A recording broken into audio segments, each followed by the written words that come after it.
Hello everybody and welcome to today's webinar where we're going to be looking at supporting teaching assistants with using EducationCity. My name's Haylie. I'm going to be taking you through this today. Now I have to say, whether you're a teaching assistant, a HLTA, an LSA, whatever your role in the school, personally when I was teaching, my TAs were amazing. Literally made the world go round. They're brilliant. So TAs like that sort of, I'd go home one night and then I'd come back the following morning. That display I'd spent all week procrastinating about would be up. I just love TAs. I think you're amazing people. So this webinar is dedicated to you and all of the things that EducationCity has to offer that will support you in supporting the students that you work with, the teachers that you work with, and you yourself in using EducationCity.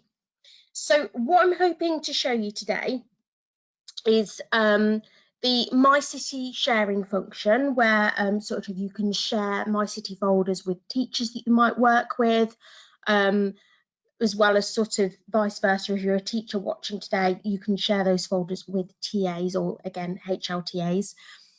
The grouping function that we've got for intervention or focus groups. So if you are responsible for those within a school, I can show you how to do that.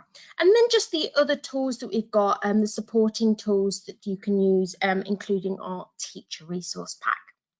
Now, just before we get started, the account I'm going to be using is a made-up school. So do not worry about any names that you might see, whether they are student or staff, all are made up. So no GDPR being broken here. It is also an English school, so I will point out if there are any differences as we go along if you're watching today from outside of England. Finally, if you have any questions as we're going through, hold on to them for me, because at the very end I can give you my email address and you can send those over. I really do love to hear from you. So let's head to EducationCity and we can get started. And here we are. Now, if you log into EducationCity and you're on the old view for the home page, you can click on the ribbon just there and it will take you to the new page as it appears here. I just think this page is easy to use and it's got a lot of new features in there as well that kind of can help you out a little bit. Now, the other thing I need to say is if you're not already set up with an account on EducationCity as a TA, go to your admin on the account and say, I need an account, and that will help me to support my students, because it really is important. When I go and do trainings in school, I say it's really important to have every single staff member set up and maybe even an extra supply teacher account as well. So make sure you get that done. And then that means that you can start creating folders. And those are the My Cities just here. Now you notice it's got My Cities just there as well. It does take you to the same page. It's just this left-hand column follows you throughout EducationCity. So saves you having to go back to the home page all the time.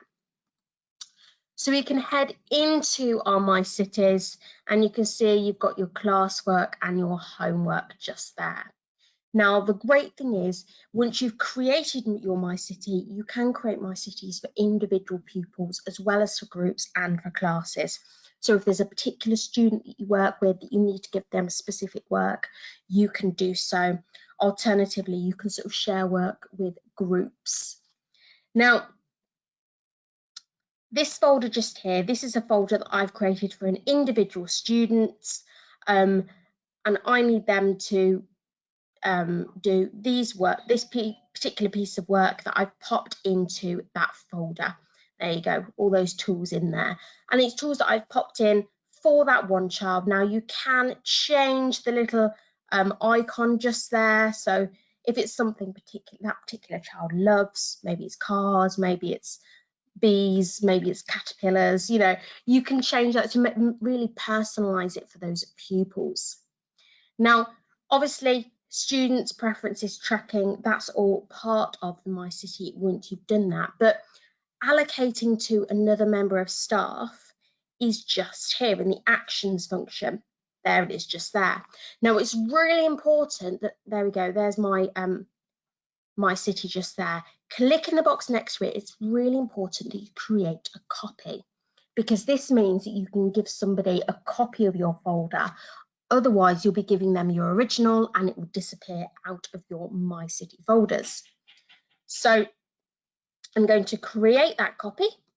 There it is there, just call that a copy. And what I'm going to do is I'm actually going to call this Mr. J. And this is going to Mr. Jamin, just there, the teacher that I might work with. Now I am going to keep the content and the students the same. And you can see there, only the students will be able to see that. Make sure it's still in the homework so he knows this is what I've set for homework for these particular students. Now, when I click OK, it will open up the folder to see if I want to change anything. But what we can do is we can head back along that breadcrumb trail just there.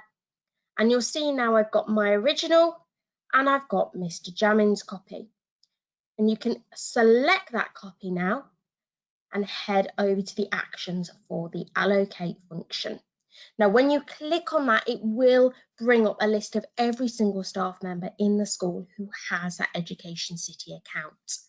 And you can find who you want to give this to. There he is there, Mr. Jamin. Click on their names. You can see now that's highlighted blue and allocate at the bottom just there. And there you go, that ownership has been transferred. So Mr. Jamin now has that folder. You can see it's just there at the moment. If I click back, that's been transferred now. So it's really important that you can create that copy and then you can start allocating. Now, I did mention about allocating for groups of students. What you can do is, if you head back to the home page just there, and you'll find the grouping function is in the Manage Users section. You can head in there, and at the very end, you've got your green tabs, your classes and your groups. Now, the grouping function, you can have groups across classes. So if you're doing, let's say, a phonics focus group, you can have children across year 1 and 2 if you need to. Intervention groups, if you want them across a whole key stage, you can do that as well. Now, the great thing is as well, you can see here I've got classes already made up. I might have some houses in my class, as you can see there, a couple of them. But the other thing you can do is you can have sort of, you can see there, phonics booster group, you can have sort of pupil premium across the whole school. And the other thing is you can actually have sort of weekly groups. Now, I know at the moment children might be going back in sort of bubbles, or you might be having children in the classroom, children at home. You can create those groups so that you know which work you're allocating to those students as well. So you can see I've got week A pupils. I can create a week B, a week C, if you're doing it on a rota version. But use this group function as much as you need to. There isn't a limit to the amount of groups a child can belong to. So if you click into add group just there, give the group a name. So I'm just going to call this X for now. There we go. And you can search for children via their name. Alternatively, if you're looking for a particular year group or class, you can see down here I've got my classes. If I want year 4, I can type in 4 and search, and it will just bring up all of the children in 4 EMG. I can then go through and I can select those pupils that I want in that folder and move them over so they're now in that group. So this is a really, really useful tool because I can then sort of go through and look for all the children in 3 and move those over. There we go, you see. And so you can then start really building up your groups if you are doing like a reading group or an intervention group, as mentioned earlier, or if you're just working with maybe 3 pupils in maths, 4 pupils in literacy, a group of 2 pupils in maybe science. You can do those as well. So the grouping function is really beneficial. And the great thing is that you can see other people's groups. So if you are working specifically with one teacher, you can then look at each other's groups, so you don't have to keep creating those.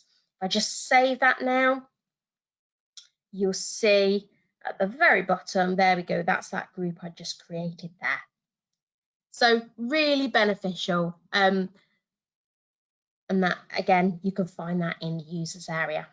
Now, I mentioned the supporting tools that we've got. Please don't think that they are just for teachers, because as teachers, I can speak, I think, on behalf of all teachers everywhere. We really value our TAs. So use EducationCity to help you out. We do have our free resources as well as our quick links just here. So we've got our printable resource packs. You can see as we're going down here, some learning record activity sheets just there, next step stickers, rewards. We do have things for topical resources as well here, as well as for different times of the year. So we'll have things for Diwali, World Book Day, Chinese New Year, everything like that. Really, really fun tools.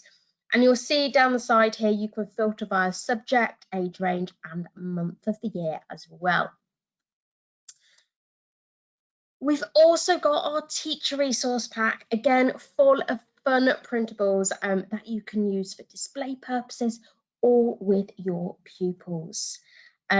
Loads of tools in there covering different subject areas, absolutely loads. I'm just going to scroll down a little bit here just to give you a quick sort of preview. There we go, loads of tools there.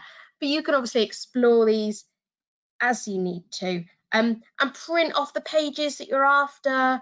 Now, at the moment, they're not editable, so you can see you can't click in and change things, but nothing a bit of Tipex wouldn't sort out. There we go. Oh, there's a really cool tool, that one.